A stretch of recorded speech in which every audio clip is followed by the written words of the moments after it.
माजी मुख्यमंत्री उद्धव ठाकरे आणि माजी मंत्री आदित्य ठाकरे यांच्यावर खोटे आरोप लावण्यासाठी देशमुखांवर दबाव टाकण्यात आला होता असा खळबळजनक आरोप श्याम मानव यांनी केलाय। त्यावरून कसं राजकारण रंगलेलं आहे बघूया।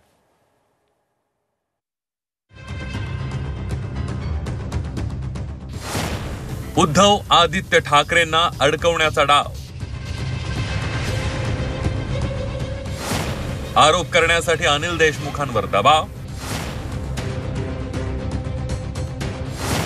श्याम मानवांचा खळबळजनक गौप्यस्फोट।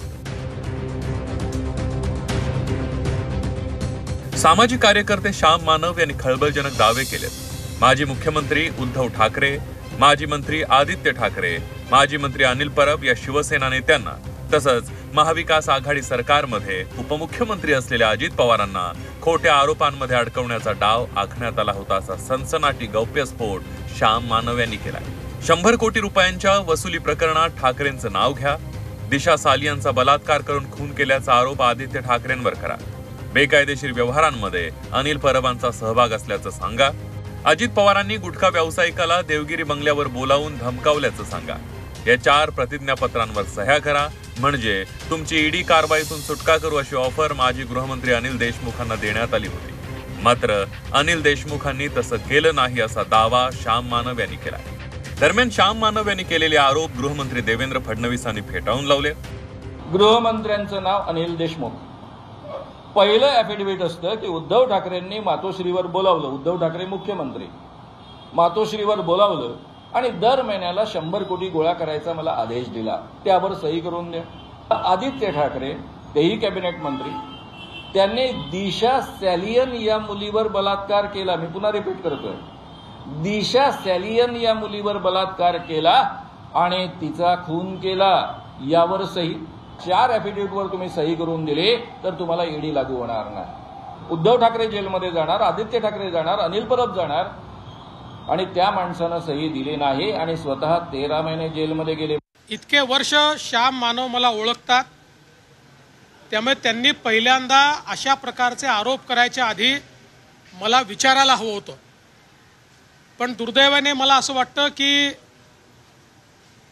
इकोसिस्टीममध्ये अलीकडच्या काळात सुपारीबाज लोक घुसलेले आहेत, सुपारी घेऊन बोलणारे लोक घुसलेले आहेत। दुर्दैवाने त्यांच्या नादी श्याम मानव लागले का असा प्रश्न मला पडतो। आता राहिला प्रश्न, मी कोणीतरी मला सुपारी दिली आणि मी वागेल असं देवेंद्र फडणवीसांना म्हणायचं आहे का? त्यांनी ते जाहीररित्या म्हणावं। खरं म्हणजे सुपारी देण्याची क्षमता त्यांच्यामध्येच जास्त चांगली आहे ना, विकत घेण्याची क्षमता त्यांच्यामध्येच जास्त चांगली आहे। मला कोणी विकत घेऊ शकतं का? सुपारी देऊ शकतं का? कोणाच्या सांगण्याखातर मी वागू शकतो का? माझं संपूर्ण 54 वर्षाचं जीवन लोकांच्या समोर आहे। ऑफर धुडकावल्याचा फटका अनिल देशमुखांना बसला, त्यांना जेलमध्ये जावं लागलं। विशेष म्हणजे श्याम मानव यांनी केलेल्या दाव्यांना देशमुखांनीही दुजोरा दिलाय। तर अनिल देशमुख ठाकरे पवारांबद्दल काय बोलले याचे ऑडिओ व्हिडिओ पुरावे योग्य वेळ जाहीर करण्याचा इशाराही फडणवीसांनी दिलाय। काल श्याम मानवनी जे सांगितलं मला आज माहीत पडलं ते सत्य आहे। 3 वर्षापूर्वी देवेंद्र फडणवीस यांनी माझ्याकडे एक माणूस पाठवून हे 4 ॲफिडेव्हिट तुम्ही करून द्या, एक उद्धव ठाकरेवर आरोप करा, एक आदित्य ठाकरेवर आरोप करा, अजित पवारांवर आरोप करा, अनिल परबावर आरोप करा, अशा पद्धतीचं लेखी माझ्याकडे ॲफिडेव्हिट पाठवलं होतं। देवेंद्र फडणवीस याच्या दबावाला 3 वर्षापूर्वी बळी पडलो नाही आणि ॲफिडेव्हिट करून देण्यासाठी नकार दिला,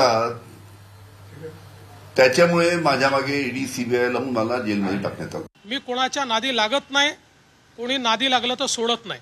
त्यांच्याच पक्षाच्या लोकांनी त्या काळातल्या त्यांचे काही ऑडिओ व्हिज्युअल हे मला आणून दिलेले आहेत।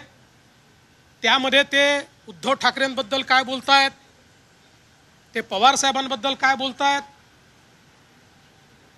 या संपूर्ण जे आरोप आज आमच्यावर लावतायत त्या संदर्भात ते काय बोलतायत, वाझेवर ते काय बोलतायत, या सगळ्या गोष्टी आहेत।